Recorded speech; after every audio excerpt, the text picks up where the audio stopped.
Vous n'oublierez jamais la première fois que vos pieds fouleront la pierre fraîche de ces rues, des maisons carrelées accrochées à flancs de montagne, des rivières reflétant un lever de soleil doré et des chemins semblant figés dans le temps, comme si le monde s'était arrêté ici.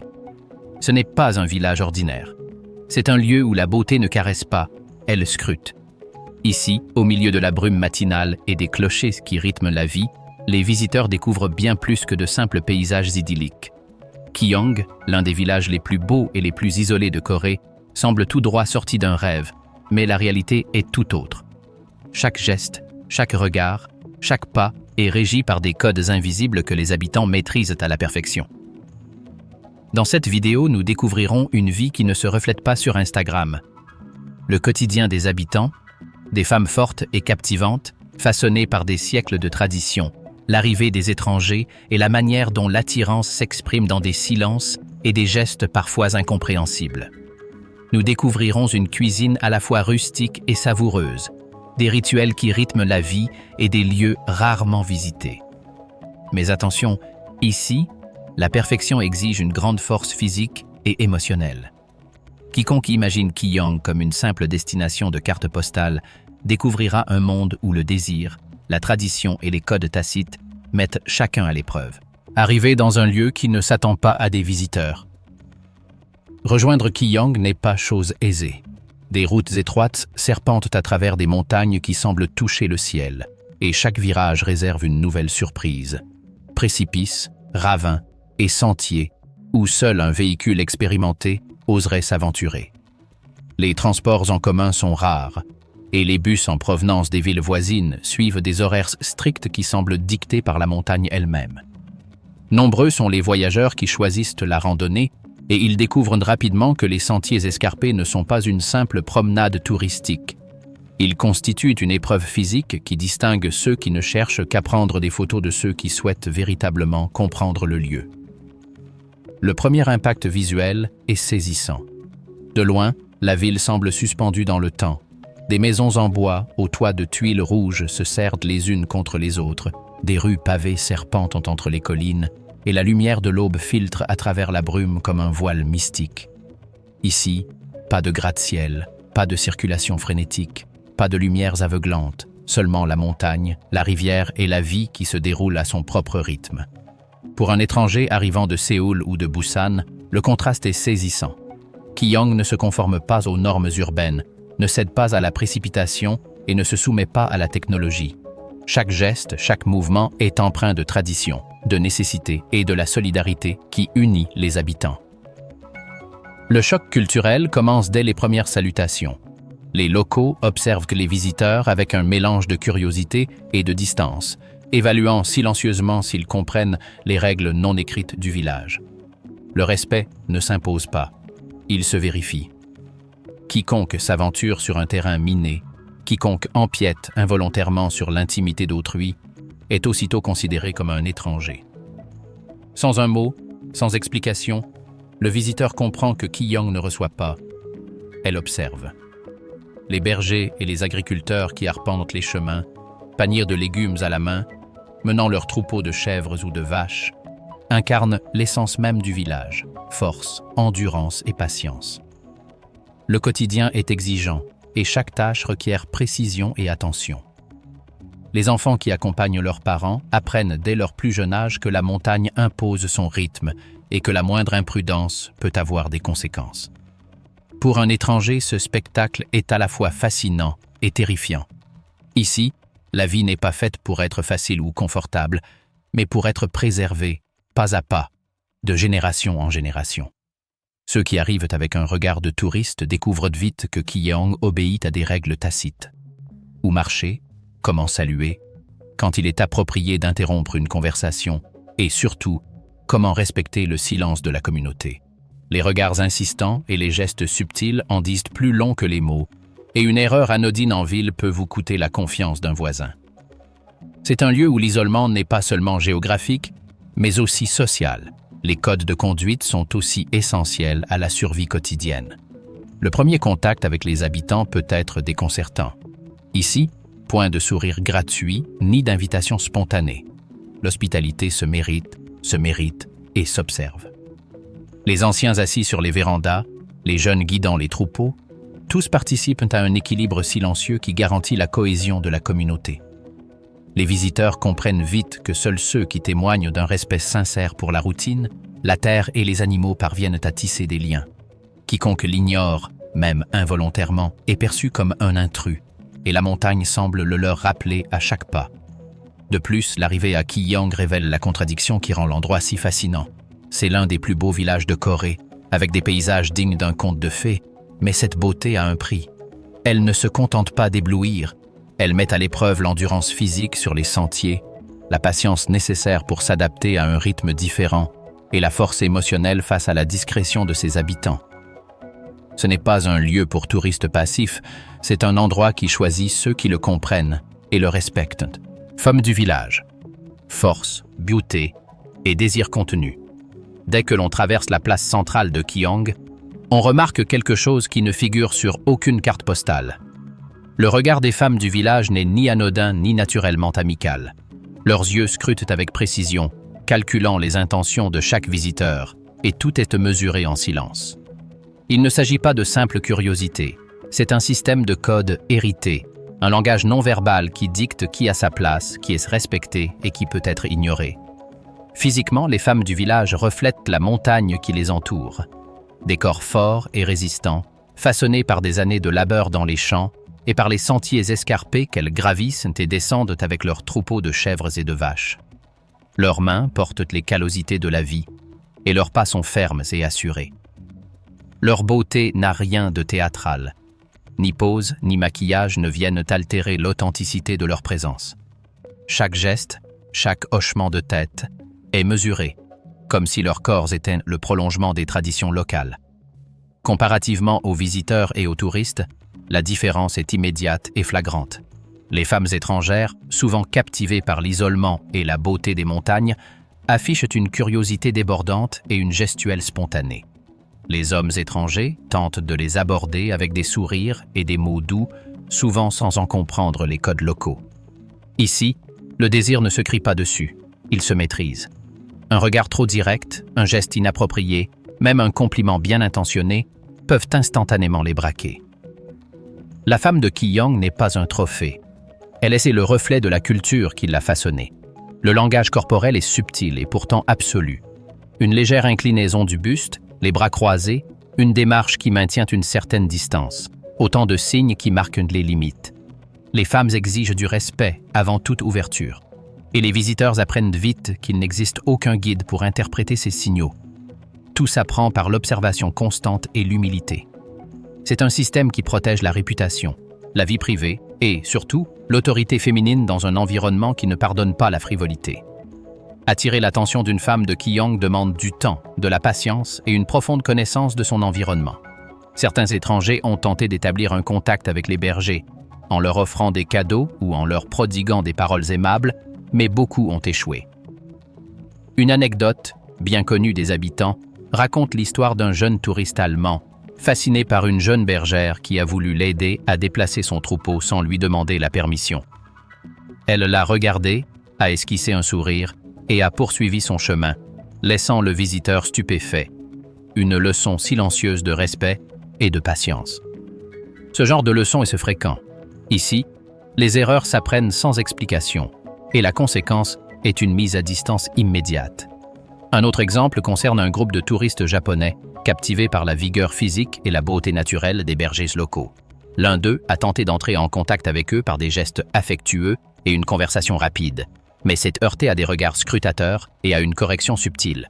Un changement de posture, un mouvement de tête, un « non » silencieux que seuls les plus attentifs perçoivent. La leçon était claire. L'admiration est permise, mais la familiarité ne s'accorde pas sans respecter les règles tacites du village. Ici, le désir est contenu, mais palpable. Cela se manifeste dans la façon dont ces femmes observent les visiteurs. Elles maintiennent une certaine distance sans jamais se laisser distraire et sourient discrètement lorsqu'elles perçoivent respect et patience.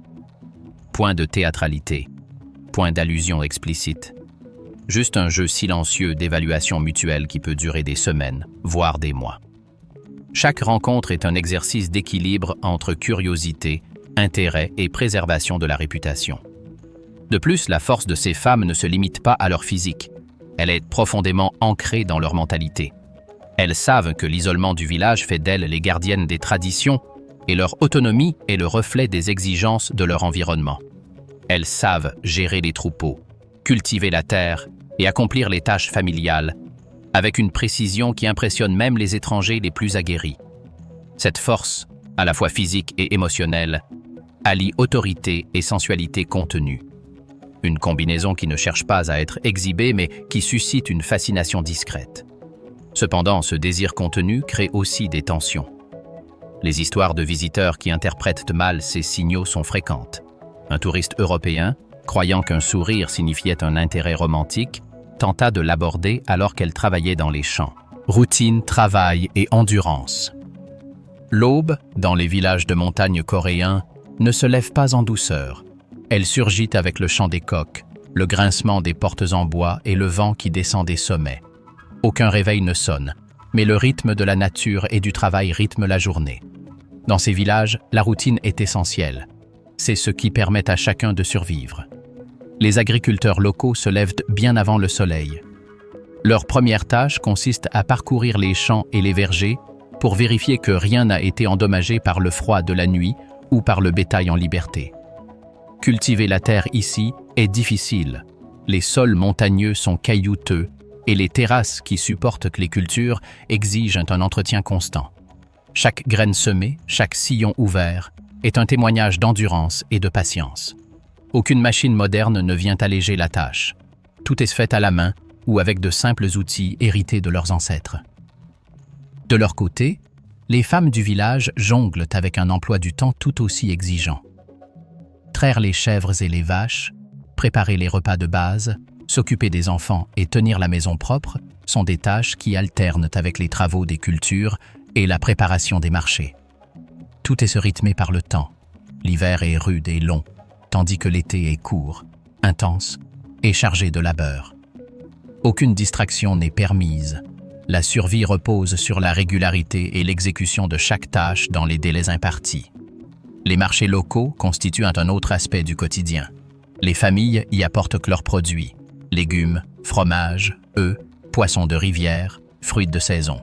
On y échange non seulement des marchandises, mais aussi des informations. Qui a réussi ses récoltes, qui a besoin d'aide, quels animaux nécessitent des soins. C'est un lieu où la communauté s'observe et préserve son équilibre, et où les visiteurs doivent apprendre à se comporter avec respect. Une parole blessante ou un geste déplacé peuvent faire passer un étranger pour un intrus, et dans un lieu aussi soudé, cela pèse plus lourd que n'importe quelle faute matérielle. L'hiver impose ses propres règles. Les sommets sont enneigés et les sentiers deviennent périlleux. Chaque sortie au champ est un risque calculé. Glissades, petites avalanches et maladies liées au froid sont des menaces constantes. Les familles se préparent à affronter les intempéries, vérifient leurs outils et veillent sur les animaux, même par températures extrêmes. Dans ces conditions, la négligence n'est pas permise. Les enfants apprennent dès leur plus jeune âge. Ils aident aux petites tâches ménagères, s'occupent des animaux, observent et écoutent. L'apprentissage est pratique et continu, et l'innocence se mêle à la responsabilité. L'été, en revanche, est une période d'activité intense. Les journées sont courtes mais trépidantes. Récolte, transport des produits au marché, réparation des cabanes et entretien des systèmes d'eau et d'irrigation. Chaque famille suit un calendrier qui semble synchronisé avec le soleil et la lune. La communauté fonctionne comme une horloge humaine, où le rythme de chacun influence celui des autres. L'improvisation n'a pas sa place et ceux qui ne s'adaptent pas rapidement se retrouvent isolés. Élever des enfants dans cet environnement est particulièrement exigeant. Il ne s'agit pas seulement de leur transmettre des connaissances, mais aussi de leur inculquer une résilience physique et mentale. Dès leur plus jeune âge, les enfants participent à des tâches adaptées à leur âge, nourrir les poules, ramasser du bois et aider à préparer les repas. Ils observent aussi comment les adultes gèrent les aléas climatiques, les animaux et les relations de voisinage. Grandir ici, c'est apprendre à maîtriser sa force, ses émotions et son temps. L'obéissance et la prudence sont aussi importantes que la force et l'habileté. Mais la routine n'est pas qu'un travail. C'est aussi un travail de résilience mentale. La solitude est omniprésente. Les vallées étroites les isolent de la modernité et les routes sinueuses limitent les contacts avec le monde extérieur. Même les visiteurs étrangers, venus par curiosité, ressentent vite la douce pression de la vie locale. Il n'y a pas de place pour les distractions ni la superficialité. Chaque interaction est mesurée, chaque geste observé. La montagne enseigne à ceux qui arrivent que le respect se gagne, il ne va pas de soi. Leur survie dépend de l'entraide, déplacement du bétail, réparation des toits endommagés par la neige, soins aux malades. Une solidarité tacite règne, garante de la sécurité de tous. Cette interdépendance est si forte que les erreurs individuelles peuvent avoir des conséquences collectives, renforçant la discipline et l'observation constante de son propre comportement et de celui d'autrui. De plus, les visiteurs apprennent vite que la beauté physique et la jeunesse ne sauraient remplacer la compréhension des coutumes locales. Force, patience et capacité d'observation silencieuse sont les véritables clés pour nouer des liens avec les habitants. Une femme qui aide à la maison ou un homme qui garde son troupeau ne recherche pas les compliments superficiels, il aspire au respect pour son travail et pour le temps que chacun consacre à l'équilibre de la vie. Les paysages, aussi magnifiques soient-ils, ne sont pas un havre de loisirs. Chaque colline, chaque prairie, chaque rivière représente un défi permanent. Marcher sur des sentiers étroits balayés par le vent froid, porter des outils, garder les animaux ou cultiver la terre sont autant d'activités qui rythment la journée. Ceux qui sous-estiment la rudesse de la montagne découvrent rapidement que sa beauté est exigeante. Elle éblouit, mais elle juge aussi. À Kiyang, la vie est un mélange de travail intense, de vigilance constante, d'éducation précoce et de résilience émotionnelle. Le quotidien n'est pas qu'une succession de tâches. C'est un code qui enseigne le respect, la patience et l'esprit communautaire.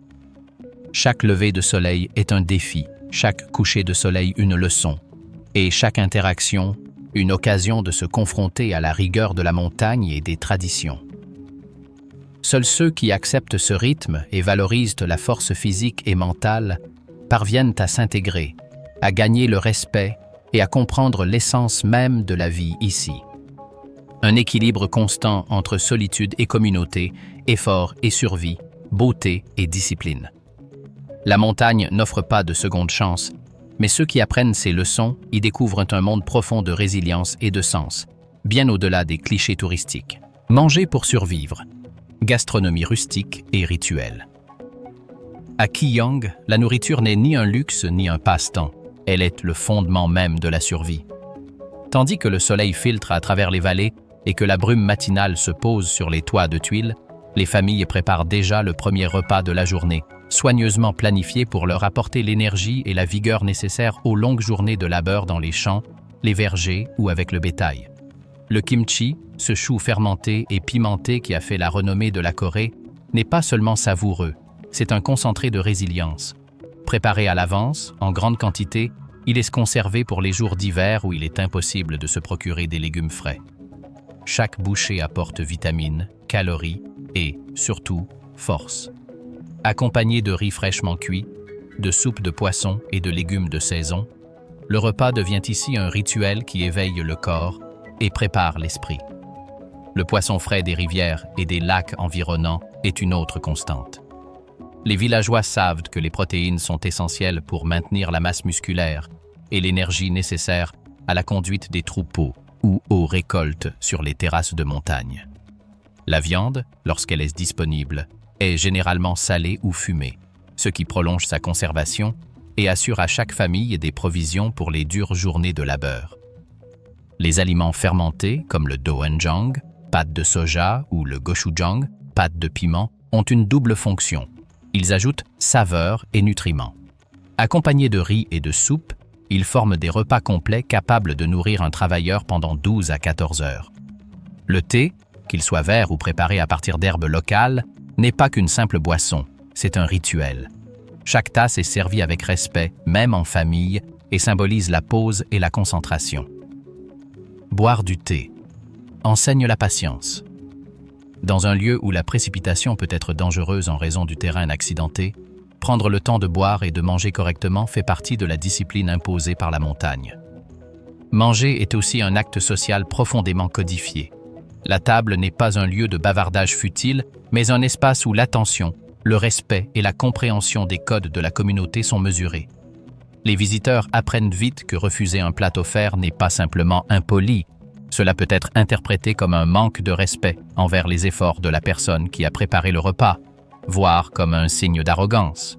C'est pourquoi chaque bouchée acceptée est un geste silencieux d'intégration et de respect. Des règles non écrites régissent chaque repas. Les aînés mangent en premier et leurs gestes et expressions donnent le ton. On observe, on apprend, on imite.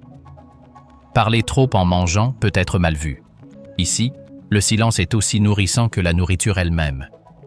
Il permet de s'imprégner de l'énergie du lieu et du groupe, tout en apprenant les bonnes manières. La préparation même des repas est un rituel qui reflète l'histoire et les besoins de la communauté. En hiver, les familles y consacrent des semaines à la fermentation des légumes, au séchage de la viande et à la conservation du riz. Chaque geste est méticuleux. Le sel, la température, l'humidité, tout est contrôlé avec précision pour que les aliments se conservent et préservent leurs propriétés. C'est un art qui allie survie et tradition. Les enfants y participent dès leur plus jeune âge, apprenant que cuisiner n'est pas qu'un simple divertissement, mais un élément essentiel de la vie et de la résilience familiale. Les visiteurs étrangers, surtout ceux qui s'intéressent à la culture, sous-estiment souvent l'importance de ces normes. Un touriste japonais ou européen arrivant en quête d'une expérience esthétique ou d'un simple pique-nique risque de se heurter à des gestes désapprobateurs s'il ne respecte pas les rituels. Accepter la nourriture à deux mains, attendre le signal des aînés pour commencer, goûter chaque plat sans hésiter. Un sourire maladroit ou une remarque superficielle sur la nourriture peuvent faire toute la différence entre un accueil chaleureux et l'impression d'être un étranger insensible. La nourriture reflète également les hiérarchies et la réputation. Un plat partagé peut renforcer les liens. Un geste imprudent peut créer des tensions. L'hospitalité est une valeur précieuse et les villageois la pratiquent avec générosité et attachement. Ils savent que le respect de la nourriture et l'effort qu'elle requiert sont révélateurs de la manière dont une personne gérera le quotidien et les responsabilités liées au lieu. Étrangers au village. Fascination et silence. Lorsque les premiers touristes arrivent à Kiyang, le calme ancestral est à peine rompu. Les routes étroites serpentant à travers les montagnes et les sentiers escarpés accueillent soudain les voitures étrangères. Sacs à dos, appareils photos et valises se mêlent aux paniers de foin et aux bottes de paysans couvertes de boue. Parmi eux, des touristes japonais, européens et latino-américains, attirés pour la plupart par la promesse de paysages idylliques, de temples cachés et de l'authenticité d'une Corée qui semble figée dans le temps. Le premier choc est quasi immédiat, le décalage entre l'image de carte postale et la réalité. Les habitants, forgés par des décennies de labeur, de froid extrême et d'isolement, ne recherchent ni les sourires faciles ni les interactions superficielles. Ils sont forts, résilients et possèdent un caractère affirmé qui transparaît dans leur posture, leur démarche et la précision de chacun de leurs gestes. Ils ne sont pas hostiles, mais ne sont pas non plus excessivement hospitaliers. Chaque regard évalue sans confrontation, cherchant à savoir si le visiteur a compris ou non les règles tacites du village. Les femmes du coin, en particulier, sont captivantes. Des traits fins, des corps sculptés par des années de vie au grand air, des mains sûres et un regard direct. Point de théâtralité, ni de gestes exagérés. Leur charme réside dans la maîtrise, la discipline et l'assurance. Les touristes japonais sont intrigués par la force et le calme des hommes locaux. Les Européennes et les Latino-américaines sont souvent frappées par l'endurance physique et l'indépendance discrète des femmes. L'attirance ne s'exprime pas par des mots. Elle se ressent dans les regards, les silences lors des conversations, les gestes subtils qui peuvent paraître déroutants à un étranger. Cette fascination mutuelle crée des silences chargés de tension. Une rencontre fortuite au marché peut durer plus longtemps que prévu, simplement parce que chacun s'observe. Les visiteurs tentent de décrypter des codes invisibles, les locaux hésitent entre dévoiler un peu de leur intimité ou garder leur distance. Chaque sourire, chaque hochement de tête, chaque acceptation d'un geste social, comme partager un thé ou goûter un bol de kimchi, devient un petit acte de communication non verbale, lourd de sens. Les malentendus sont inévitables. Un touriste européen qui se tient trop près ou parle trop fort risque d'être perçu comme irrespectueux.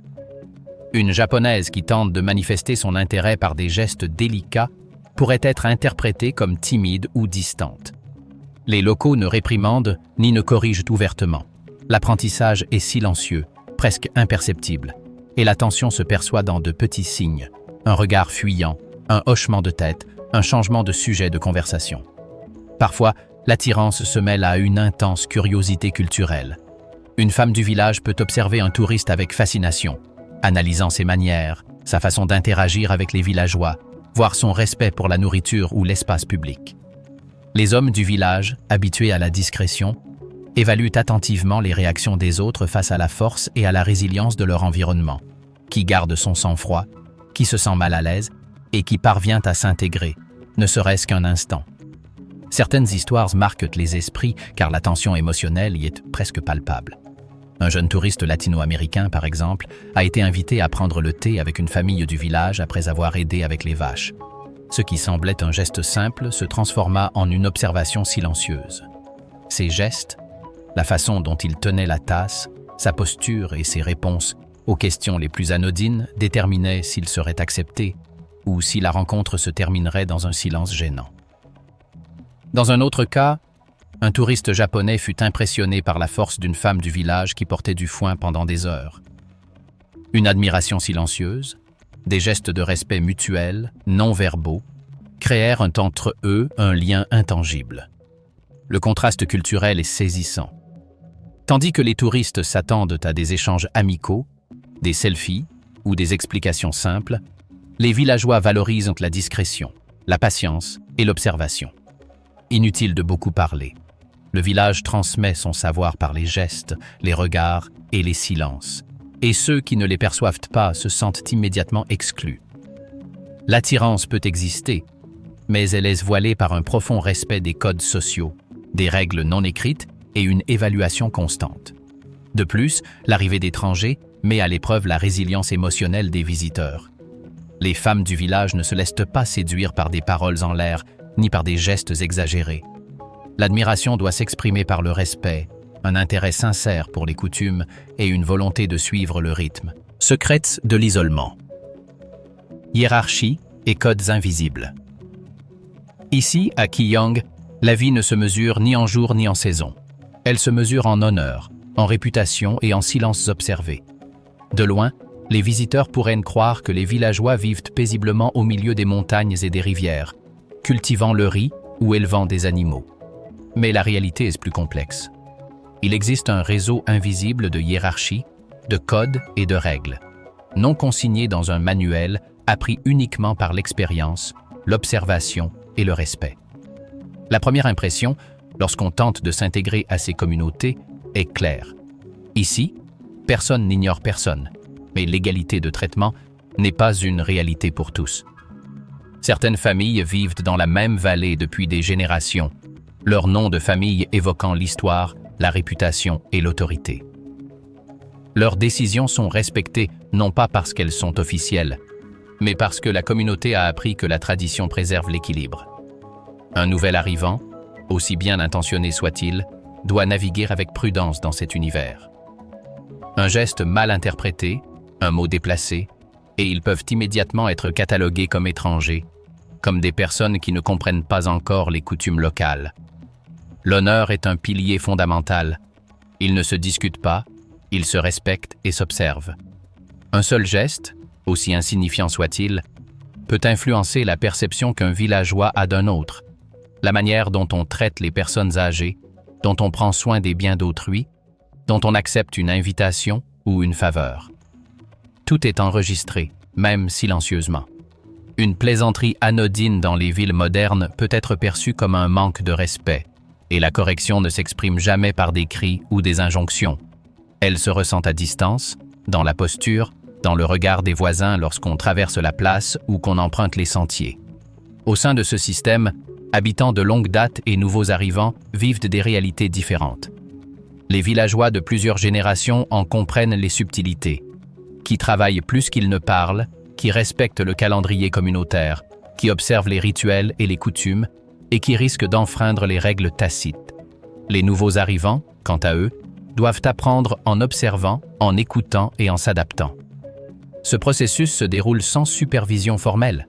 C'est un apprentissage silencieux qui peut durer des mois, voire des années, et qui détermine si une personne s'intègre ou reste à jamais un étranger. Les codes invisibles se manifestent à chaque instant, de la façon de saluer un aîné sur le chemin à la manière de partager un repas ou de déplacer un troupeau de chèvres. Chaque geste communique quelque chose: respect, obéissance, compréhension de la hiérarchie. Même les gestes d'attirance ou d'intérêt romantique doivent se conformer à ces normes. La façon dont un jeune homme aborde une femme du village est scrutée de près. Nul besoin de commentaires explicites. La réputation se construit par la constance et la discrétion. Il existe des histoires de conflits résolus sans un mot, des récits transmis de génération en génération. Par exemple, un jeune fermier, en donnant un coup de main, laissa tomber un outil dans la grange d'un voisin, enfreignant ainsi involontairement une règle non écrite concernant le respect de la propriété. Personne ne le réprimanda ouvertement. Le lendemain, le voisin évita son regard toute la journée, et ce n'est qu'après des semaines de diligence, d'attention et d'humilité que le nouvel arrivant fut de nouveau accepté discrètement par la communauté. Une autre histoire raconte celle d'un visiteur étranger qui tenta de participer aux récoltes sans comprendre les priorités locales. Il ne respecta ni l'ordre des tâches dictées par la tradition, ni la hiérarchie des anciens. Son enthousiasme initial fut ignoré pendant des jours, jusqu'à ce qu'il apprenne les coutumes en observant avant d'agir. Finalement, la communauté l'accepta, mais seulement après qu'il eut fait preuve de patience, de respect et d'adaptabilité. Dans ces villages, l'apprentissage ne se fait pas par les mots, mais par l'observation et la constance dans les actes. Le silence est une arme puissante. Lors des réunions, nul besoin d'explication. Les décisions se prennent, les désaccords se règlent et les sanctions s'appliquent par l'observation et l'exclusion temporaire. Ce système, qui peut paraître froid à un étranger, fonctionne car il maintient l'équilibre dans un environnement où chaque famille dépend des autres pour survivre. Un mauvais acte n'affecte pas seulement la personne qui le commet, mais aussi tous ceux qui dépendent d'elle, voisins, membres de la famille et animaux compris. Croyances, rituels et superstitions. À Qiyang, la vie quotidienne est indissociable de la présence de l'invisible. La foi et les rituels ancestraux constituent le socle de la communauté. Point d'église ou de temple spectaculaire à la vue du visiteur occasionnel, on y trouve des espaces intimes, des hôtels domestiques, de petits sanctuaires et des fêtes saisonnières où les villageois se connectent à leurs ancêtres, à la nature et aux divinités locales. Chaque geste quotidien, de l'accueil du lever du soleil à la préparation du repas, est porteur d'une intention mêlant respect, gratitude et protection spirituelle. Les superstitions locales sont aussi réelles que les montagnes qui entourent le village. Le mauvais œil, par exemple, est craint et conjuré par des amulettes artisanales ou des rituels discrets qui peuvent paraître étranges à un étranger. Le regard d'un visiteur qui ignore ses coutumes peut être interprété comme de l'insouciance, de l'arrogance, voire une menace, et les villageois le perçoivent immédiatement. Le respect de la mémoire des ancêtres est un autre pilier. Lors de certaines célébrations, le silence est de rigueur et de simples gestes, comme allumer de l'encens ou s'incliner devant un autel, expriment humilité et sentiment d'appartenance à la communauté. La vie sexuelle et les relations sont également soumises à ces codes invisibles. Le désir est contrôlé, maîtrisé et exprimé implicitement, conformément aux normes de respect et de réputation. Les superstitions et la crainte de perturber un équilibre ancestral régulent ces interactions. Un geste mal interprété peut affecter le statut social, tandis que la discrétion et la patience sont valorisées et récompensées par l'acceptation.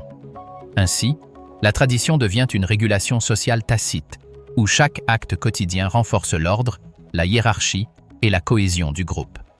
Les rituels saisonniers, comme l'offrande des premières récoltes ou le nettoyage des autels familiaux avant l'hiver, relient les habitants au cycle de la nature.